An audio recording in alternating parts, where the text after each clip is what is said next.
and daddies, welcome to Bazzle Baby's Moments with Nurse Gra. I am Nurse Gra. I have been a registered pediatric nurse for over 18 years, and I actually have 2 boys of my own, although they're not as tiny as they once were. A few weeks ago, I did a video on swaddling, and since then, I've gotten a lot of questions about why and how, and so I just wanted to take a few minutes to answer those questions. First of all, it's important to know why we swaddle our baby. It's not just to get cute pictures.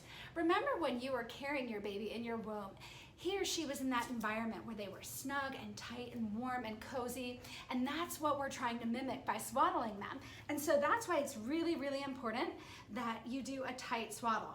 Not too tight because you want them to be able to breathe okay, but you want it tight enough that you're preventing that Moro reflex, which is also called the startle reflex.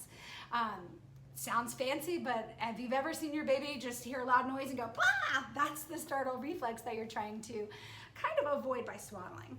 So make sure you're swaddling your newborn baby up until they can roll over, okay? So that's 1 month, 2 month, 3 month, 4 month.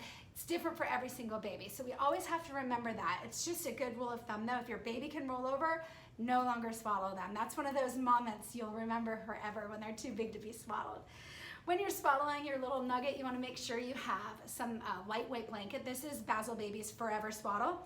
It's at great weight, so it's not going to overheat your baby. Please don't use a fleece blanket, nothing too heavy, even if it's cute, not to swaddle, okay? Do you want to do it tight enough?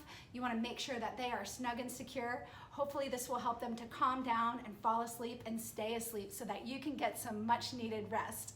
It's simple. Swaddling can be simple. It can get you some much needed rest along with your baby. Please don't hesitate to reach out if you have any other questions. Nurse Gra is here for you. I've seen it all. None of your questions are silly. I have been pooed on, peed on, puked on. Actually, one baby did all 3 at one time. I considered it good luck. Anyway, just remember, we are here for you for all of your moments, the good, bad, the smelly. We're here for you. Thank you. I'll see you next time. Bye.